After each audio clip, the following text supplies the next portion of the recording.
There is a typo in this question. X Z की जगह x Y होना चाहिए और एक्स वाई की जगह एक्स जेड होना चाहिए।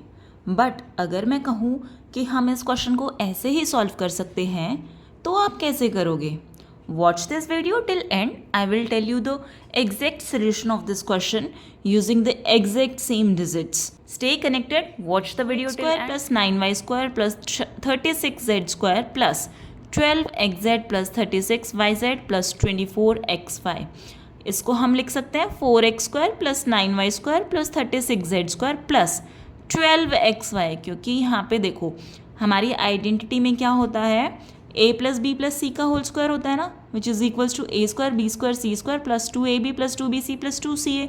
यहाँ से अगर हम इसको सिंप्लीफाई करते हैं तो यहाँ से देखो a की वैल्यू 2x आ रही है, b की वैल्यू 3y आ रही है और c की वैल्यू 6z आ रही है। तो 2ab हमारा क्या होना चाहिए, 2 इंटू 2x इंटू 3y।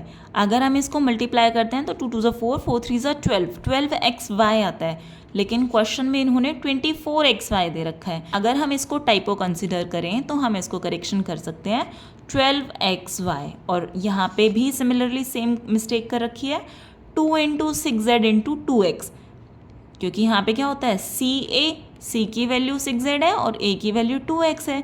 तो अगर हम इसको करते हैं तो ये भी आता है 24xz, बट क्वेश्चन में xy गिवन है। तो अगर हम इसको इस आइडेंटिटी से करना चाहते हैं तो हमें पहले इसको थोड़ा सा करेक्शन करना पड़ेगा। ओके, तो फिर यहाँ पे हमारा इक्वेशन सिंप्लीफाई हो जाएगा। लेकिन इसको करने का एक और मेथड है, वो मैं अभी बताती हूँ थोड़ी देर में, पहले इसको देखते हैं। नाउ यहाँ पे हमने ए बी सी की वैल्यूज़ फाइंड कर ली सिंपली। अब आइडेंटिटी में वैल्यूज़ पुट कर दो। ए की वैल्यू 2x है, बी की वैल्यू 3y है और सी की वैल्यू 6z है। तो यहाँ से हमें मिल जाएगा 2x plus 3y plus 6z whole square. इसको हम ऐसे भी लिख सकते हैं, ठीक है। अब अगर हमें इसको टाइपो कंसिडर ना करना हो तो हम इसको कैसे करेंगे, थोड़ा सा इसको ध्यान से समझना, ठीक है। 4x square plus 9y square plus 36z square plus 12xz plus 36yz plus 24xy। यहाँ पे पहले हम इनको अरेंज कर लेते हैं, क्योंकि हमारा क्वेश्चन जो होता है, जो आइडेंटिटी होती है, उसमें xy yz और zx होता है, लेकिन इन्होंने xz yz और xy दे रखा है। तो हम xy वाली टर्म को पहले यहाँ लिख लेते हैं, फिर yz और फिर zx वाली टर्म लिख लेते हैं, ठीक है। वैल्यूज़ चेंज नहीं करी है हमने, सिर्फ इस पूरी टर्म को उठा के यहाँ रखा है और इस पूरी टर्म को उठा के यहाँ रखा है, और कुछ चेंज नहीं किया। अब देखो हम यहाँ पे इनको हम एज इट इज़ लिखते हैं। 24xy को हम 12xy प्लस 12xy लिख सकते हैं और 12xz को 24xz माइनस 12xz लिख सकते हैं।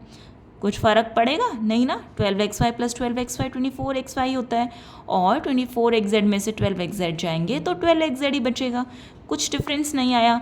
लेकिन इससे इस क्वेश्चन में करेक्शन ये हो गई कि यहाँ पे देखो अब हम इसको लिखेंगे 4x square plus 9y square plus 36z square plus 12xy plus 36yz plus 24xz।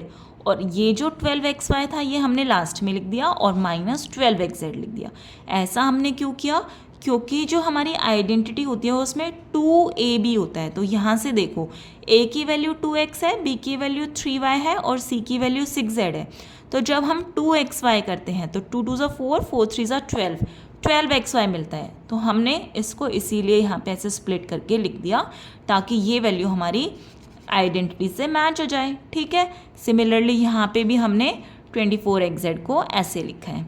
यहाँ पे देखो अब 2 3y इंटू 6z, इसके साथ तो कोई प्रॉब्लम नहीं है, ये तो ठीक है। यहाँ पे हमने लिख दिया 2 into 6z plus into 2x which is equals to 24xz, और ये वाली वैल्यू हमने एज इट इज़ लिख दी। अब इतनी टर्म में इसमें हम आइडेंटिटी यूज़ कर सकते हैं a plus b plus c whole square which is equals to a square plus b square plus c square plus 2ab plus 2bc plus 2ca। तो ये वाली पूरी टर्म हमारी हो जाएगी 2x plus 3y plus 6z whole square, और ये जो लास्ट में था ये एज इट इज़ रहेगा, ठीक है। यहाँ तक समझ में आया। अब देखो इसको हम ऐसे ही तो नहीं छोड़ सकते ना, इसका भी कुछ तो करना ही पड़ेगा, इसको भी सिंप्लीफाई करना पड़ेगा। तो हम क्या करते हैं, यहाँ से -12 कॉमन ले लेते हैं। जब हम -12 कॉमन लेंगे तो ये 12 तो बाहर चला जाएगा, यहाँ पे पॉजिटिव साइन था, ये नेगेटिव बन जाएगा, और यहाँ पे ये नेगेटिव साइन है, ये पॉजिटिव साइन बन जाएगा। हमने इसको एज इट इज़ लिखेंगे, यहाँ पे हमने -12 कॉमन लिया, तो एक्स जेड तो हमारा पॉजिटिव हो गया और एक्स वाई हमारा नेगेटिव हो गया। ये बात समझ में आई? देखो ये हो गया ना सेम। अगर हम इसको सिंप्लीफाई करते हैं तो ये हो जाएगा -12 एक्स जेड और minus minus plus 12 x y. कुछ फ़र्क नहीं पड़ा ना? ये वाला स्टेप समझ में आया? फिर से देखो एक बारी क्या किया हमने, -12 को बाहर लिया, x z minus x y हो गया, क्योंकि नेगेटिव साइन बाहर हमने कॉमन लिया है तो साइन चेंज हो जाते हैं। नेक्स्ट स्टेप में हम इसको टेकिंग रूट एंड स्क्वायर कर लेंगे।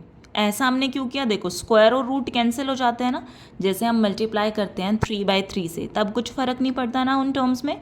जब हम ऐसे स्क्वायर और रूट करते हैं, जैसे मैंने लिख दिया, सपोज मैं कर देती हूँ √2 का स्क्वायर, तो स्क्वायर से रूट कैंसिल हो जाता है तो कुछ फ़र्क नहीं पड़ता ना, तो तब भी 2 ही रहता है। ऐसा ही मैंने यहाँ पे किया है, यहाँ पे भी मैंने पूरी टर्म के ऊपर रूट लगा दिया और स्क्वायर कर दिया। सिंपल है ये स्टेप तो। लेकिन इससे फ़र्क क्या पड़ा? देखो अब √12 है, इसको हम लिख सकते हैं, √12 को हम लिख सकते हैं 4 × 3, और जब 4 रूट से बाहर जाएगा तो ये बन जाएगा 2, और √3 एज इट इज़ रह जाएगा। तो √12 को जब हम सिंप्लीफाई करते हैं तो 2√3 आता है। तो यहाँ पे देखो हमने इस वाली टर्म को तो एज इट इज़ रहने दिया, माइनस हमारा एज इट इज़ है। इसमें हमने क्या किया, 12 को √12 को सिंप्लीफाई करके 2√3 लिख दिया, और ये वाली टर्म्स एज इट इज़ रही। ये स्टेप हुआ क्लियर? अब यहाँ से फ़र्क क्या पड़ा? अब देखो ये एक टर्म है, इसके ऊपर स्क्वायर है, बीच में नेगेटिव साइन है, और ये एक पूरी टर्म है, इसके ऊपर स्क्वायर है। तो ये हमारी आइडेंटिटी बन गई a² - b² which is equals to a + b × a - b।